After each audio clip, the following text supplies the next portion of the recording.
L'État soutiendra financièrement les ostréiculteurs. Nous en parlerons dans quelques instants avec notre invité Hervé Morin. Cette annonce intervient alors que la commercialisation et la vente d'huîtres ont été interdites dans 3 zones d'élevage, dans le Calvados et la Manche, en cause la présence d'un norovirus qui est responsable de plusieurs cas de gastro-entérite. Si les huîtres restent bel et bien consommables dans tous les autres secteurs, l'ensemble de la filière souffre de ces interdictions. Simon Derrien. Malgré une interdiction qui s'étend sur ces 3 zones, entre le Calvados et la Manche, la majorité des huîtres normandes restent consommables. Mais pendant les fêtes, certains clients ont préféré ne prendre aucun risque. Je vous les ramène parce que les gens veulent pas en manger. Ah oui, j'imagine. Tant que ça se passait au bassin d'Arcachon, on se disait c'est loin. Et puis là, ça va, c'est chez nous quoi. La fin de l'année, c'est normalement la période où les ostréiculteurs réalisent jusqu'à 40% de leur chiffre d'affaires. Alors après cette interdiction, lourde de conséquences, les producteurs réclamaient des mesures de soutien.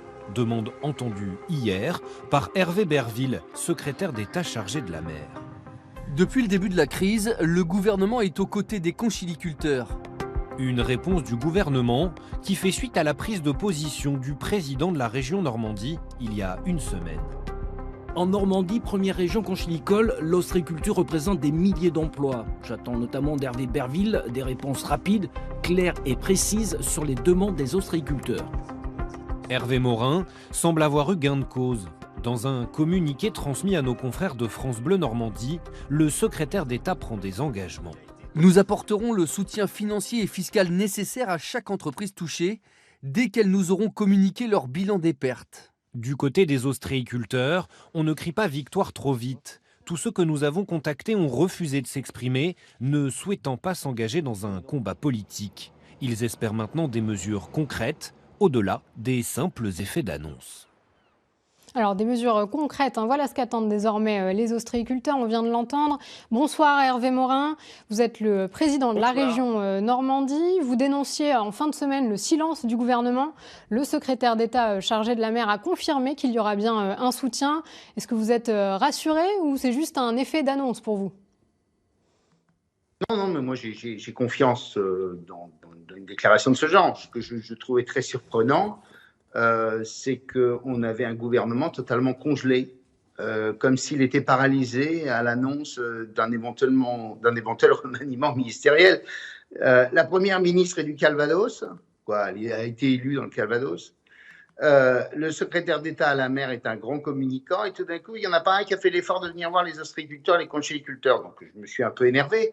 Parce qu'au début, les premières annonces qui étaient faites dans le cadre de conversations, notamment avec la directrice de cabinet du ministre, c'était on va simplement exonérer de la concession que doivent payer les ostréiculteurs pour utiliser le domaine public, puisque bien sûr, leurs parcs ils sont sur le domaine public. Et là, c'était important pour vous de taper du poing sur la table. Oui, non, mais je veux dire, attendez, on a un gouvernement, on a un président de la République qui dépense des milliards qu'il n'a pas chaque semaine en faisant des annonces. Là, on a un secteur économique qui est en difficulté. Je rappelle que pour la Normandie, c'est extrêmement important. C'est 350 entreprises à peu près, c'est 2500 emplois. Je vous rappelle que l'INAO a enfin reconnu les huîtres de Normandie. C'est extrêmement significatif dans l'activité économique de toute une série de zones littorales en Normandie. Donc, il y avait urgence à ce qu'on puisse apporter des réponses à un secteur qui est frappé par un virus lié pour l'essentiel au défaut des systèmes d'assainissement. Alors, pour vous, c'est pour ça que vous avez fait appel au gouvernement, mais est-ce que la région, les collectivités aussi n'ont pas leur rôle à jouer ? Oui, moi je pense, j'ai demandé au préfet et au président de la communauté d'agglo du Cotentin, David Marguerite, que nous organisions une réunion Calvados et Manche, puisque c'est dans ces 2 départements qu'il y a des parcs à huîtres qui sont touchés, pour qu'on mette en place, qu'on incite les collectivités à s'engager dans les investissements nécessaires en matière d'assainissement, et puis de l'autre, il faut aussi que l'État fasse preuve de fermeté. J'ai un certain nombre d'exemples en tête où quand les collectivités ne s'engagent pas dans des travaux d'amélioration de leur assainissement, eh bien, il faut que le préfet puisse dire écoutez, si vous ne faites pas d'efforts, pour l'instant, on va geler les permis de construire. En général, ça rend les choses efficaces. Vous accusez l'État, mais est-ce que c'est pas un peu en train de glisser en crise politique, en 2 mots? Oh, pas du tout. Non, non. Moi, honnêtement, comme vous le savez, je ne suis pas là pour faire de la politique dans la région.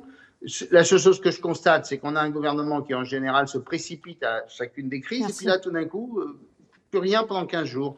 Donc, je suis heureux que le fait de prendre un peu une parole forte amène le gouvernement à réagir. C'est ce que je voulais. Il ne s'agit pas de faire de cadeaux. Il s'agit simplement de faire en sorte. Bon, bah écoutez, merci beaucoup et à bientôt et bon dimanche. Merci à vous, Hervé Morin, d'avoir accepté notre invitation.